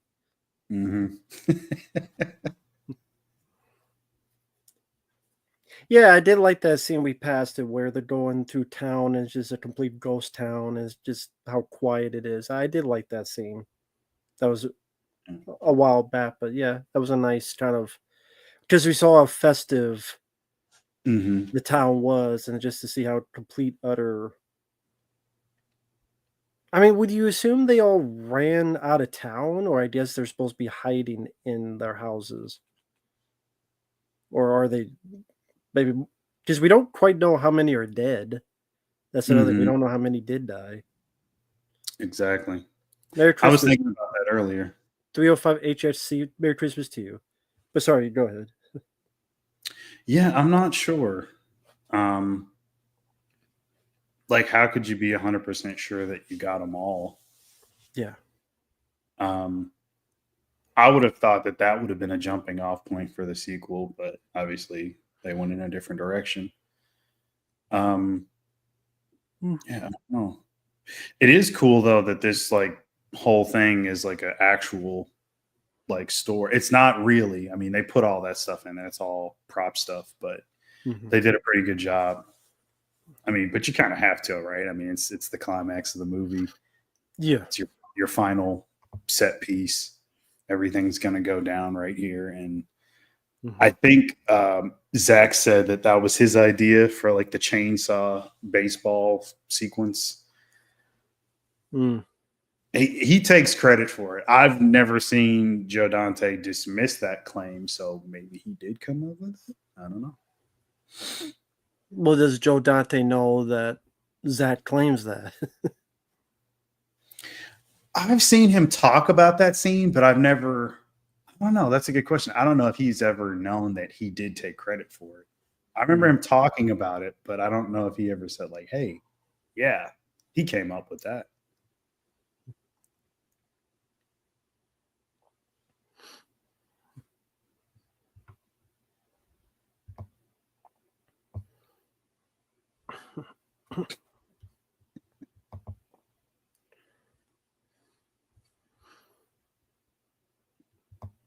No, Josh and Chad have not done that. And yeah, just looking. Already do Christmas? No. No, because it was Christmas Eve when we started this. Yeah.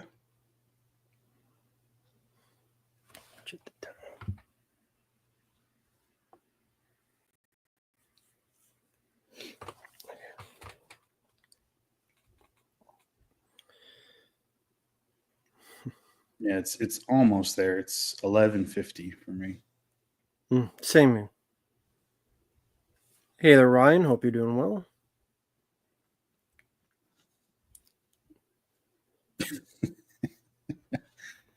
Doing all his own stunts right here. I'm sure Phantasmad will love this scene. Yeah. So they would get the shit to tell them. Fuck you for being a dish.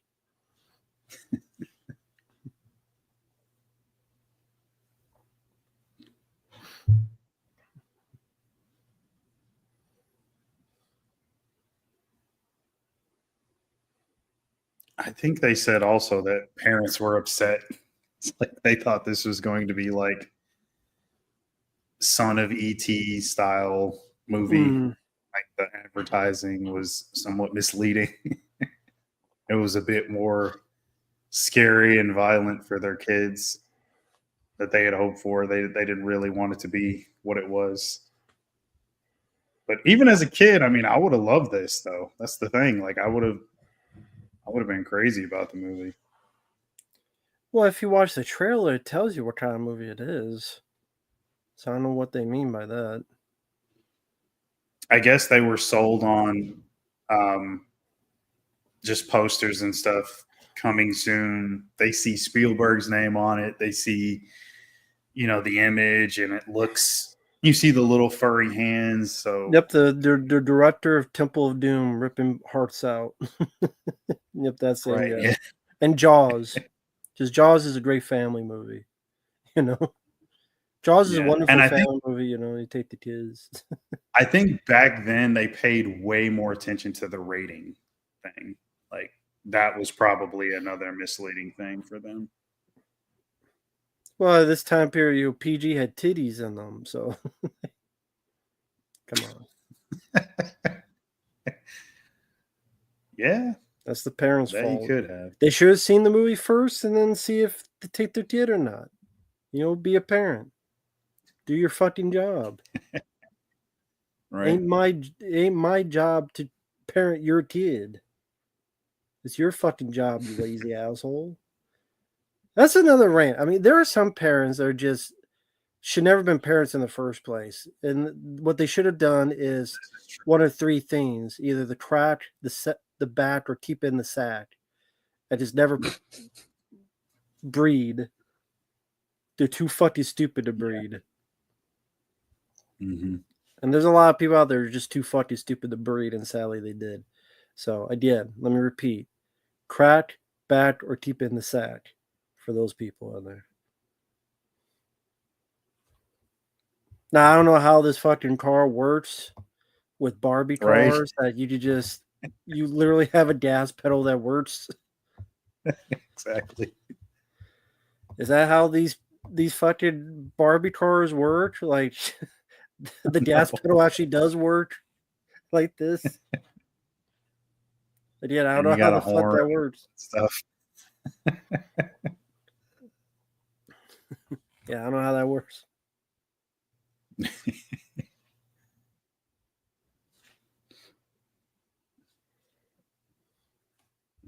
He's got a loaded gun.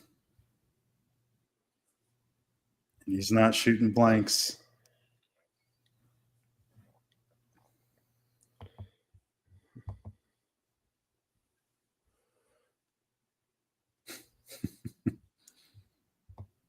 Well, I mean, let's have a thing nowadays. Like they don't really have guns in stores, right? Like this. And back in the day, I would see them in like Walmart and stuff, but yeah, they used to in Walmart. I remember that. I mean, I don't know. Maybe there are some stores somewhere that still do it, but none that I know around here. Yeah, none that I see.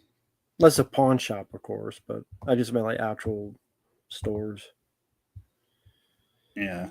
Because you will get a pistol, a fucking crossbow gun.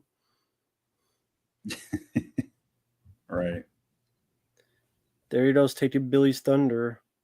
And you see, he's back there. Like you see Zad Yellen trying to get to there, and another thing opens, but we don't see him do it because we see another ray of light.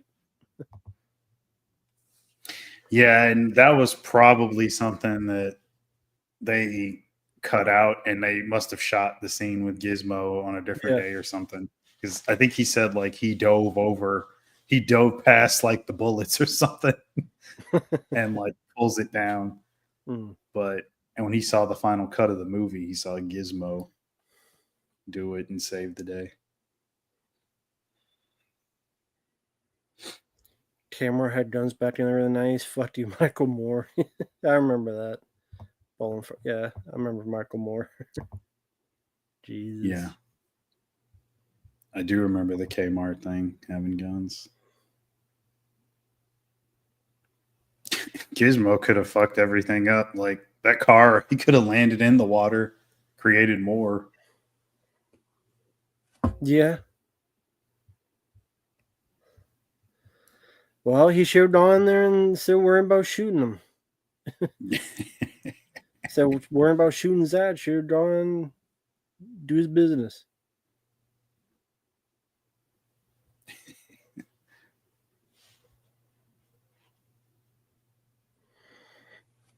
That dog reacts perfectly to like everything.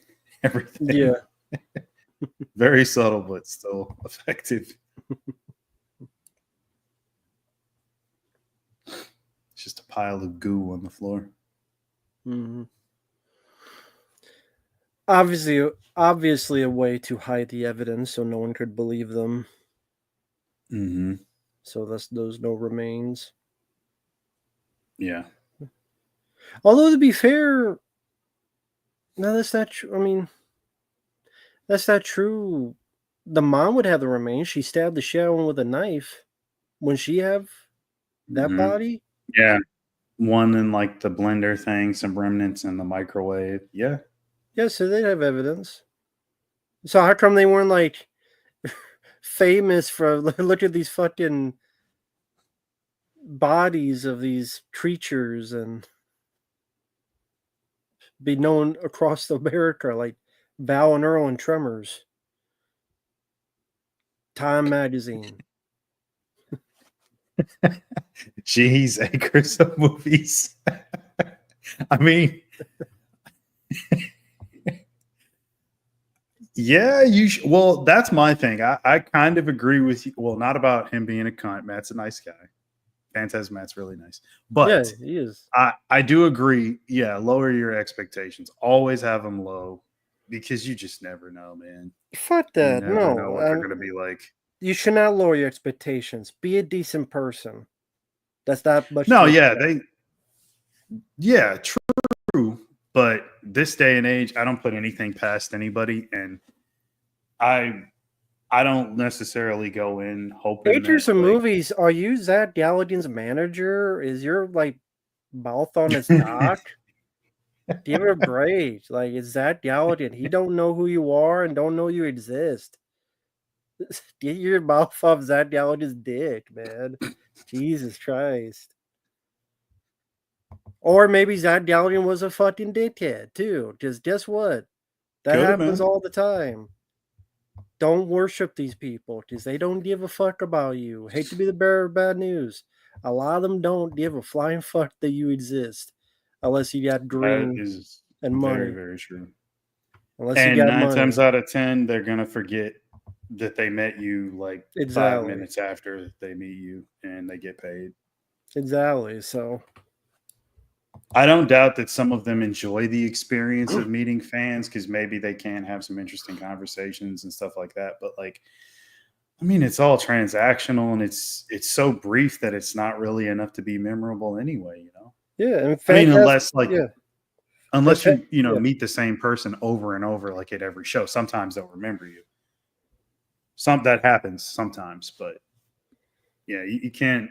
I still say, like, I would keep your expectations low if you're a first timer or any time, because it's sort of like going into a movie. I mean, you never know if the movie's going to be good anyway. So just keep your expectations not necessarily low. I take that back, moderate. Just, don't expect to have the best experience of all time with anybody, because you go to meet somebody you think that is like really amazing in whatever movie that might be your favorite. You don't want to have that same type of experience, because what were you going to say? I say, and to be fair, like Phantasm Man, like you say, is a great guy, and I would bet money he didn't have like the biggest of all time expectations. He probably had the same as you and others did, but he's many other people have said that Zach is a dick. Wasn't just him. There's a lot of other people that said Zach was a dick to me. Mm-hmm. Because apparently he's just a prick in real life. Sorry to burst people's bubbles. Shit happens. Mm-hmm. That's what I mean. Like, don't put these people on a pedestal, folks. That's all I'm saying.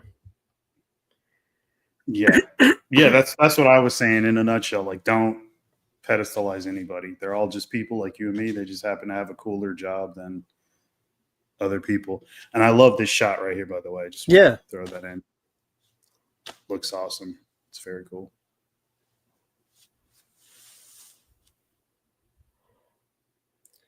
No, Teen Slayer, we don't. We mentioned, well, you weren't here before, but no, there's no Gremlins 3s needed. You only need 2, and that's it. Nikki Cat is one of the school children. Would go on to be in several other really cool films. That's right. Frank Welker. Didn't mention him. He was Stripe. Yeah, someone in the chat mentioned him, but. Mm-hmm. Oh, Michael Winslow from Police Academy. Peter Cullen, the voice of Optimus Prime. Nikki who? Who knows Nikki Tate? Or Where do you see that? No, what was the name you said? The girl, or says she's no Nikki Cat is no, that's a guy. He's in Dazed and Confused, Suburbia. He's in a ton of movies. You've seen him before. If you Google him, you see his face, you'll probably think like, oh, that guy. Okay. Merry Christmas, Caleb. Yeah, Merry Christmas. Hey, Gory Tighter, you just missed the commentary. But things. Yeah, hope you're doing well. Literally, movie just ended. Yeah, it just ended. Right as it's technically Christmas here.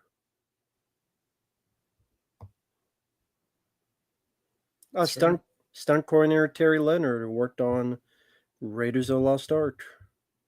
Terry Leonard. Mm-hmm.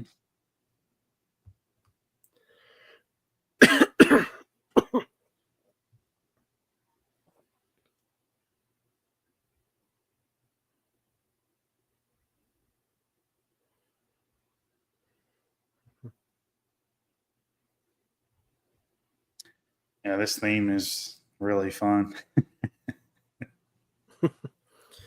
Yeah, that's true. It is Corey Feldman's fault. So another reason he's a dick. He caused all this. So they should have had a scene where he gets eaten. It's his fucking fault. He spilled the water, got the gremlins wet, or I should say, Gizmo wet. Mm-hmm. Once again, Corey Feldman fucks everything up. He's a fucking dickhead. See? He fucked everything up. Fucking Corey Feldman.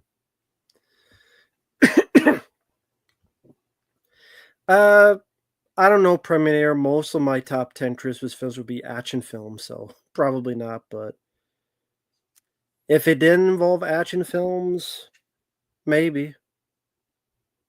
Yeah, it'd be up there for me. I mean, if it wasn't, I hate to sound like I'm like copying what you're saying, but I mean, it's true. It's like I was just watching,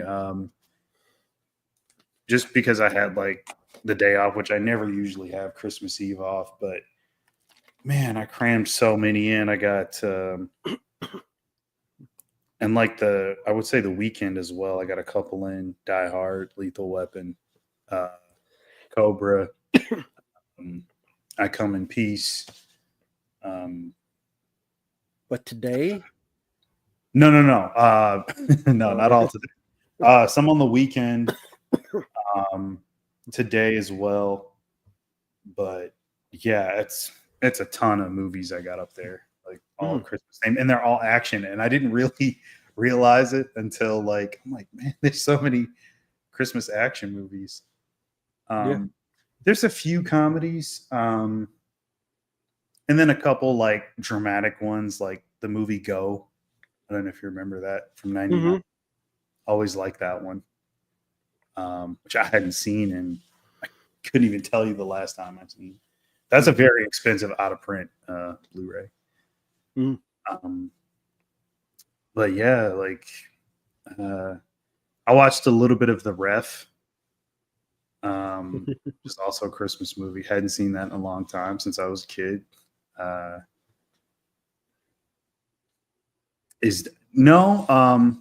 I wouldn't say so. Die Hard with a Vengeance? No, I don't think so. I think the second one is.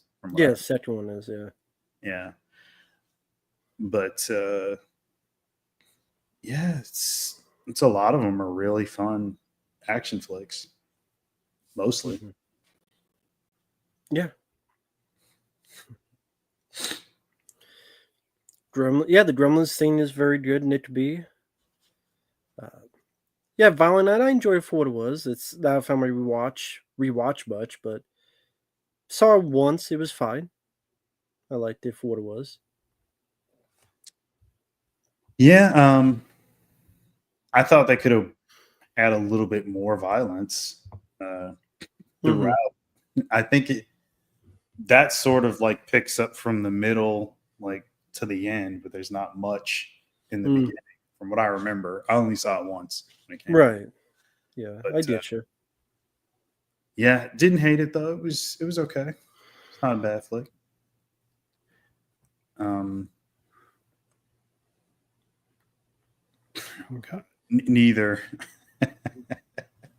Gremlins 3 or Cop Out 2. Neither. Yeah, neither. Don't do either one. Pass on both. Yeah. Kingslayer, that's one that I didn't get to yet. I tried to cram as much as I could, like leading up to, but I didn't get to Ernest Saves Christmas. I still got all day tomorrow, but most of that will be family stuff, unfortunately. So I'd rather be watching movies. That sounds bad. See, I don't get time off though. That's the thing. Like I work all the time. Like, right. Yeah. I mean, but yeah. Like I rarely get days off ever. So when I do have any time, like I try to watch as much stuff as I can or play games. I did play some games earlier. That's why originally we were going to do this commentary. Well, I had the idea of doing it earlier, but it works better with everybody involved, And I know not everybody has the day off. So. Yeah. Jackson Jack. Yeah. They did not get it for me, so. No problem, Predminator. Thank you. Oh yeah, that's right. Jingle All the Way. That was fun too. Yeah. That was fun. Yeah. So what games were you playing? I mostly just played Apex today. Only because like that's the type of game where like you can jump in and out of games, play online, and I can have a movie on over here and something else on over there, and then I'm crazy like that. I'll have like 3 or 4 things going at once, and somehow I can manage to pay attention to like each one. But yeah, then I had like I think like a podcast on really low in the background. So yeah, but yeah, I needed something where I can just jump in, play, and then like not pay too much attention to like story or anything. So I figured an online game is always best for that.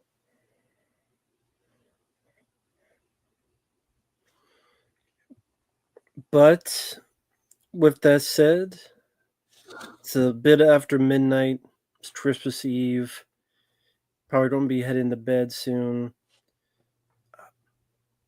I hope everyone has a safe Christmas tomorrow. Today. Well, yeah, today, I guess. Well, I mean, like, I'm thinking most people don't go to bed and wake up. Oh, That's true. But right.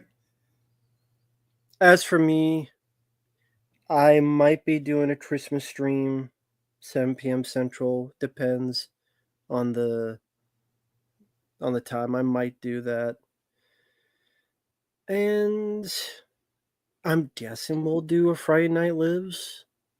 Yeah, we'll probably end up doing that and do the commentary, I guess. Still, I would For hope. which one, though? It's the thing, I haven't talked to Uncle Bill really, so not since Yeah. last week. Even though I guess technically it was only Tuesday. It's only Tuesday. Well, now it's Wednesday, but you know what I mean. Yeah. So yeah, I don't know. I guess maybe Strange Days, and then we'll move forward Fairlane. I don't know. I don't know. Only because, well, it wouldn't matter. I mean, I just assume Strange Days only because of the New Year's Eve connection that it has to it. Sort of like this for Christmas Eve. But I mean, whichever one you guys want to do. It's up to him because he canceled the last one. What was the last one? Was the last one supposed to be Fairlane? Yeah, but he did say he can't do it. Otherwise, if he does, he'll get murdered. Yeah. Let me see. Hold on. So I have the list of what we were doing. Yeah, it was going to be Ford Fairlane, then Strange Days, and then stuff after. But to be fair, he had in all seriousness, he had family stuff he had to do, Christmas stuff he had to do. So that's perfectly understandable.